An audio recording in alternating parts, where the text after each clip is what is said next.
Hello everyone, myself Sunita Gehlot. Today I'm here with the topic digestive system part 3. इसमें आज हम जो discuss करेंगे रिमेनिंग जो ऑर्गन्स हैं पाचन तंत्र की, जो कि सहायक अंगों के रूप में होते हैं, जैसे लीवर, गॉल ब्लैडर, पैनक्रियाज।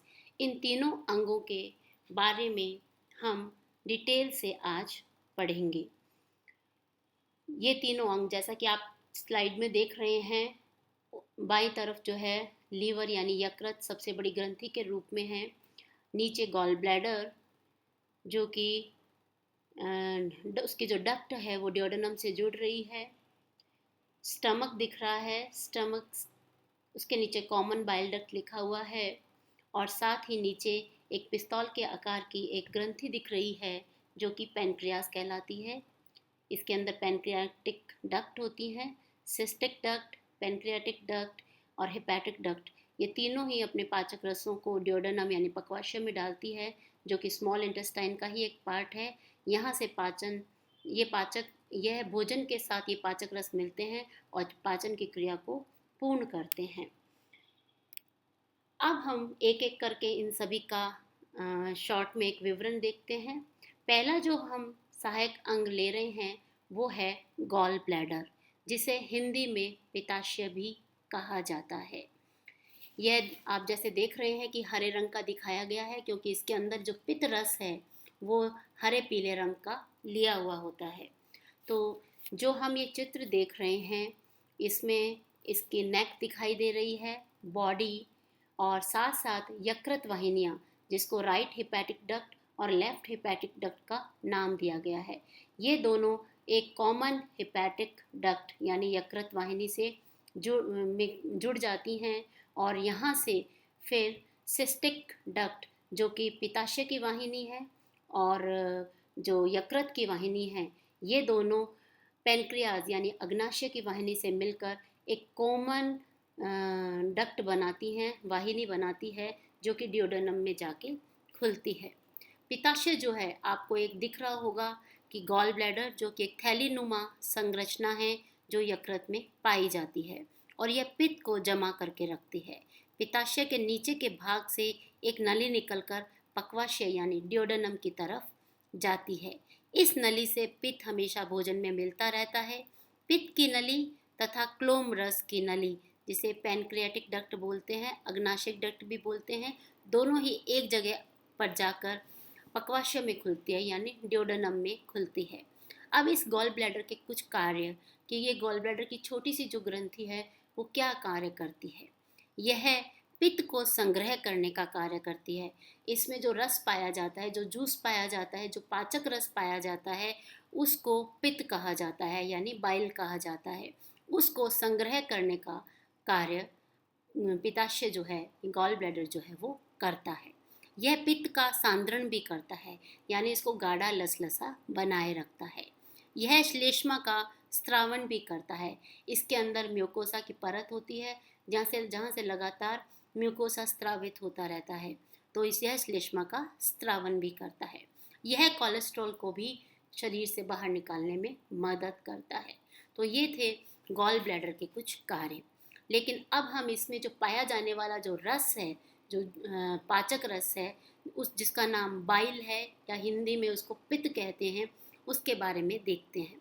यह पित्त जो है यकृत द्वारा बनाया जाता है और संग्रहित पित्त की थैली यानी गॉल ब्लैडर में होता है।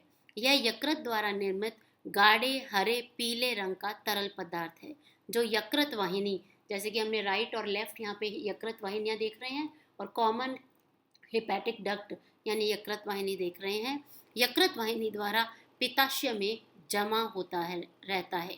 इसमें पानी, श्लेष्मा, पित्त लवण, पित्त वर्णक होते हैं। इसमें कोलेस्ट्रॉल नामक कार्बनिक पदार्थ भी होता है।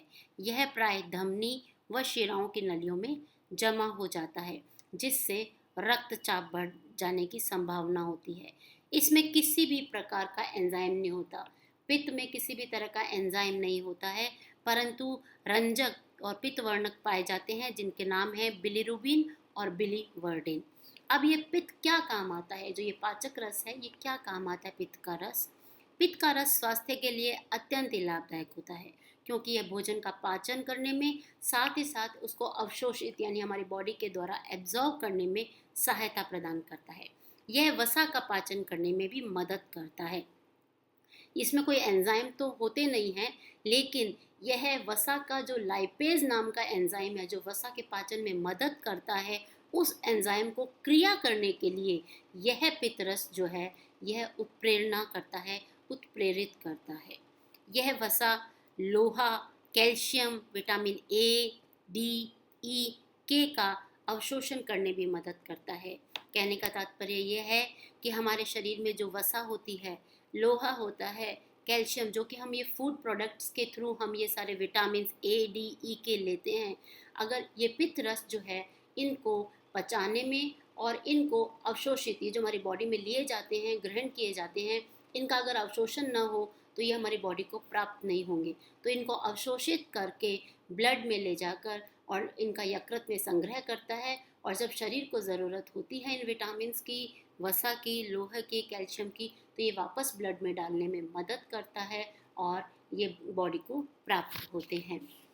यह क्रमानुकुंचन गति में सहयोग देता है तथा भोज्य पदार्थों को जल की सहायता से तरल व लसलसा बनाता है।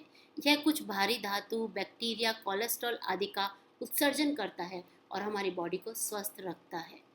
पित्त लवण में सोडियम टारोकोलेट तथा सोडियम ग्लाइकोकोलेट पाया जाता है, जो छोटी आंत में वसा का पायसीकरण में मदद करता है। पायसीकरण का अर्थ होता है कि वसा अपने छोटे छोटे टुकड़ों में विभाजित हो जाती है और फिर उसका पाचन जो क्रिया है वो और सरलतम हो जाता है। उसमें पित्त लवण जो है वो सहायक होता है।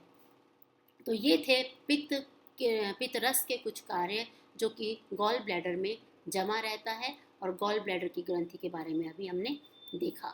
अब हम आते हैं पेनक्रियास की तरफ, जो दूसरी बड़ी ग्रंथि है और एक सहायक अंग के रूप में हमारे पाचन क्रिया में सहयोग देती है। इसका हिंदी नाम जो है अग्नाशय या क्लोम ग्रंथि भी इसी को कहा जाता है। जैसा कि आप चित्र में देख रहे हैं, इसके जो ये पिस्तौल के आकार की पीले रंग की जो ग्रंथि दिख रही है, इसी को अग्नाशय यानी पेनक्रियास बोलते हैं। इसके 3 भाग हैं, हेड, बॉडी और टेल। बीच का भाग बॉडी कहलाता है, दाईं तरफ का भाग हेड और ऊपर का भाग टेल कहलाता है, जिससे प्लीहा नाम की एक छोटी ग्रंथि भी जुड़ी रहती है, जो कि रक्त के निर्माण में सहायक होती है। साथ ही साथ हमें इसमें गॉल ब्लैडर भी दिख रहा है और यकृत वाहिनियाँ भी दिख रही है, और ये तीनों ही पक्वाशय से जुड़े हुए हैं। अग्नाशय पाचन प्रणाली की एक मुख्य ग्रंथि है। यह पिस्तौल के आकार का होता है, जो पक्वाशय की भुजाओं के पास तथा अमाशय के पीछे उदर की दीवार में लगा रहता है, तथा पक्वाशय से प्लीहा यानी जो स्प्लिन है तक क्षैतिज धरातल में फैला रहता है। अग्नाशय कोशिकाओं के अनेक पिंडकों का बना होता है। इसमें बहुत सारे पिंड यानी लोब्यूल्स पाए जाते हैं, जिन्हें इन पिंडकों को एसिनी कहते हैं। जैसा कि आप चित्र में देख रहे हैं, अग्नाशयी एसिनी लिखा हुआ है, ये इसके पिंडक हैं, यानी अनेक पिंडकों का, लोब्यूल्स का ये बना हुआ होता है।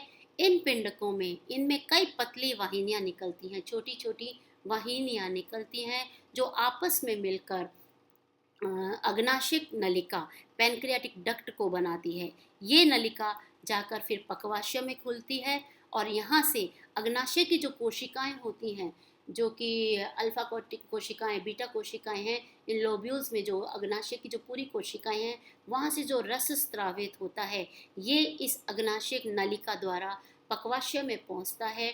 वहाँ पर पहले से ही पित्त रस भी आया हुआ होता है और यकृत वाहिनी से भी रस, पाचक रस आया हुआ होता है। साथ ही वहाँ से ये जो तीनों रस है वो मिलते हैं और भोजन के पाचन में सहायता करते हैं। अग्नाशय पिंडकों में विशिष्ट कोशिकाओं का भी एक समूह और पाया जाता है, जिसे लैगरहैंस की द्वीपिकाएं भी कहा जाता है। जैसा कि आप चित्र में देख रहे हैं, ये छोटी छोटी कोशिकाएं होती हैं, लैगरहैंस की द्वीपिकाएं, जिनमें अल्फा और बीटा कोशिकाएं भी बिखरी रहती हैं। ये कोशिकाएं इंसुलिन तथा ग्लूकागॉन नामक हार्मोन्स का स्रावित करती है। जो पैनक्रियाज है वो दो तरह का कार्य करती है। एक ऐसी ग्रंथि है, मास्टर ग्रंथि है, जिसमें दो तरह के कार्य एक साथ चलते हैं। एक तो इंसुलिन का निर्माण, ग्लूकागॉन नामक हार्मोन का स्त्रावन, और साथ ही साथ जो अग्नाशयिक रस है जो कि पाचन में सहायता करता है, उसका भी निर्माण ये कोशिकाएं करती है। इंसुलिन जो है हमारे ब्लड में जो शर्करा है उसके कंट्रोल, उसके नियंत्रण में सहायक होती है। जब ज़्यादा हो जाता है तो ये जो ग्लूकोज है उसको ग्लाइकोजन में परिवर्तित करके यकृत में संग्रहित कर देते हैं, और जब हमारे उपवास वगैरह होता है तो यही ग्लाइकोजन वापस टूट कर ग्लूकोज में परिवर्तित हो जाता है और हमारी बॉडी को ऊर्जा प्रदान करता है। तो इंसुलिन जो है वो एक तरह का हार्मोन है, ग्लूकागॉन और इंसुलिन, जो कि रक्त की जो शर्करा है उसको नियंत्रित करते हैं और हमारी बॉडी की रक्षा करते हैं। क्लोम रस जो है, पैनक्रियाटिक जो रस है जो कि पाचन में सहायता देता है, यह एक रंगहीन, पारदर्शी तथा क्षारीय द्रव है। इसमें जल 97.6% यानी 97.6%, खनिज लवण 0.6% तथा कार्बनिक लवण 1.6% होता है। इसमें अमाइलेप्सिन, लाइपेज और ट्रिप्सिन नामक एंजाइम्स होते हैं। पैनक्रियाटिक जूसेस में एंजाइम्स पाए जाते हैं जो कि हमारे प्रोटीन, वसा तथा कार्बोज जो कि हम भोजन के द्वारा लेते हैं उन पर क्रिया करते हैं और उनको सबसे छोटे अणुओं में विभक्त कर देते हैं। इसके बाद ये ब्लड में घुल जाते हैं और जहाँ भी हमारी बॉडी को कार्बोज की आवश्यकता, प्रोटीन की आवश्यकता और वसा की आवश्यकता होती है वहाँ पर जाकर मदद करते हैं। ये था अग्नाशय का विवरण, जिसमें हमने अग्नाशय के स्ट्रक्चर और अग्नाशय की कोशिकाएं और लैगरहैंस की द्वीपिकाओं के बारे में जाना।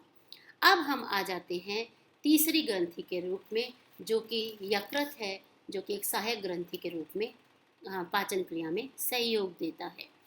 यकृत शरीर की सबसे बड़ी ग्रंथि है। यह उदर के दाहिनी और डायफ्राम के ठीक नीचे पसलियों की ओर स्थित होता है। इसका रंग, जैसा कि हम चित्र में देख रहे हैं, भूरा, लाल या चॉकलेटी होता है।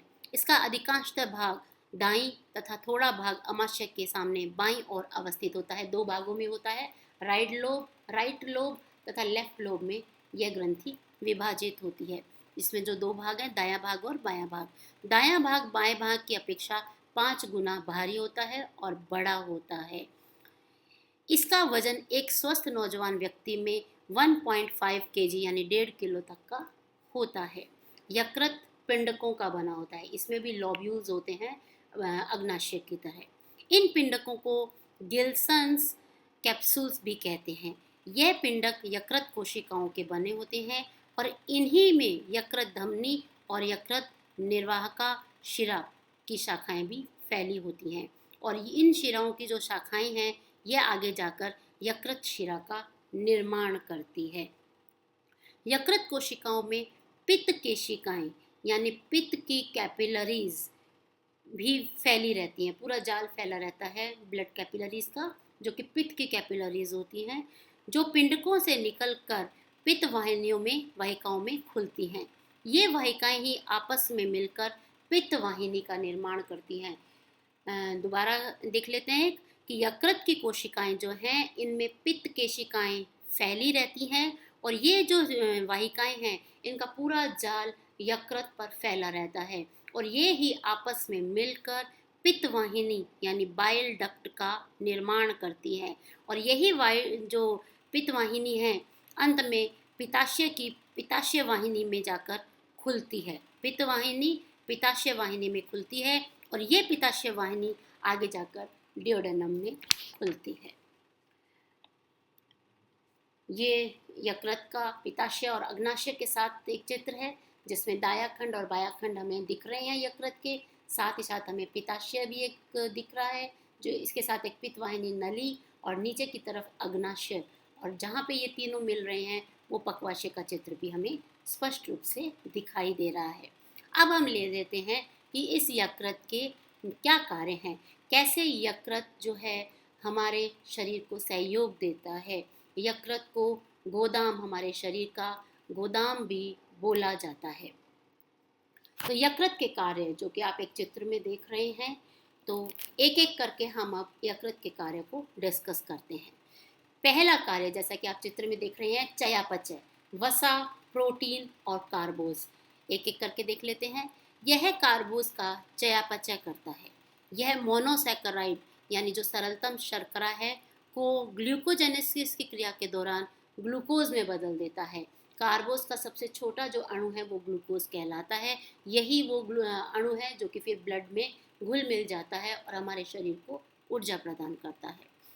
यह दुग्ध अम्ल जिसे लैक्टिक एसिड कहते हैं, पायरुविक अम्ल में और ग्लिसरॉल, ग्लूकोज और ग्लाइकोजन में बदल जाते हैं। ग्लाइकोजन का संग्रह यकृत द्वारा किया जाता है। यकृत हमारा एक गोदाम की तरह कार्य करता है। इसमें हर चीज़ों का, बहुत सारी चीज़ों का एक भंडारण और संग्रह भी रहता है। प्रोटीन का चयापचय, यह प्रोटीन का चयापचय करता है और पायरुविक अम्ल को अमोनिया में विघटित कर देता है।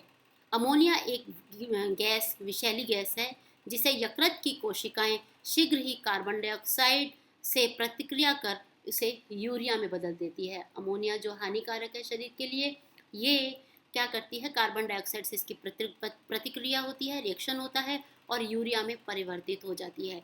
और यह यूरिया वृक्क के द्वारा छनकर मूत्र में मिल जाता है तथा मूत्र मार्ग से मूत्राशय में जमा होता रहता है। समय समय पर मूत्र द्वार द्वारा शरीर से बाहर निष्कासित कर दिया जाता है। अमीनो अम्ल का संश्लेषण भी यकृत में होता है। यकृत वसा का संश्लेषण भी करता है और वसा का संग्रह भी करता है। वसा का चयापचय जो कि बीटा ऑक्सीडेशन की क्रिया द्वारा होता है, इसमें वसा जो है छोटे टुकड़ों में टूटता है और फिर उसके बाद कार्बन डाइऑक्साइड और जो सबसे छोटी इसके अणु होते हैं उनमें परिवर्तित हो जाता है और शरीर को ऊर्जा प्रदान करता है। पित्त का निर्माण एवं स्त्रावण, एल्ब्यूमिन, ग्लोबुलिन, फाइब्रिनोजन तथा रक्त प्लाज्मा का निर्माण भी यकृत के द्वारा किया जाता है। यकृत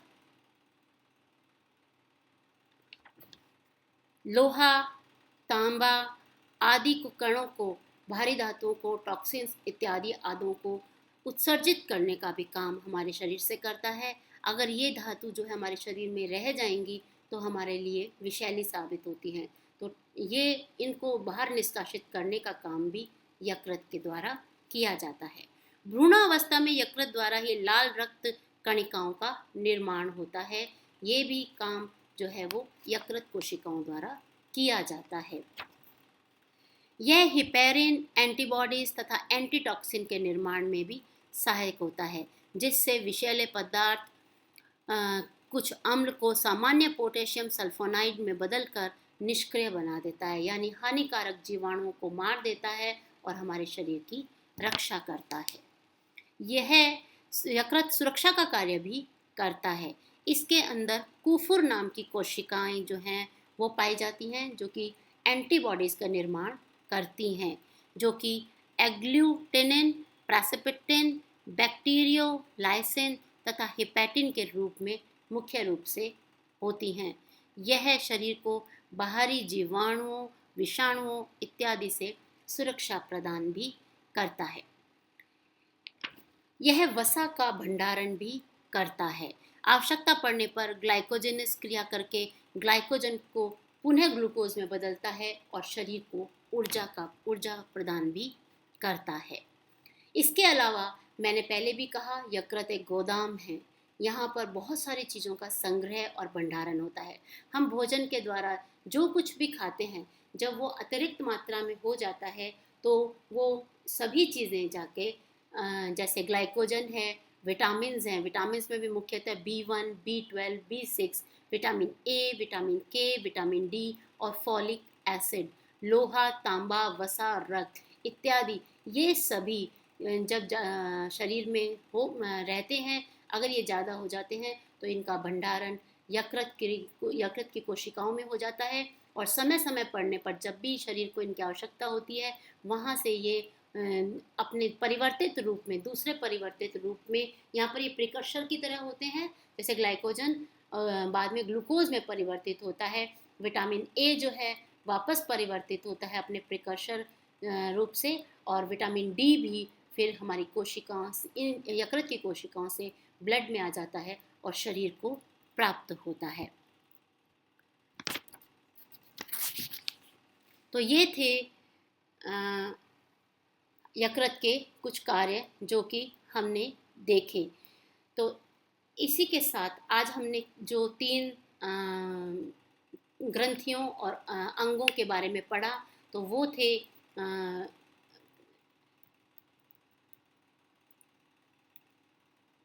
थे पित्ताशय, जिसे गॉल ब्लैडर बोला जाता है, अग्नाशय जो कि एक ग्रंथि है, मास्टर ग्रंथि के नाम से जानी जाती है, और यकृत। ये तीनों के बारे में ही आज हमने डिटेल में पढ़ा।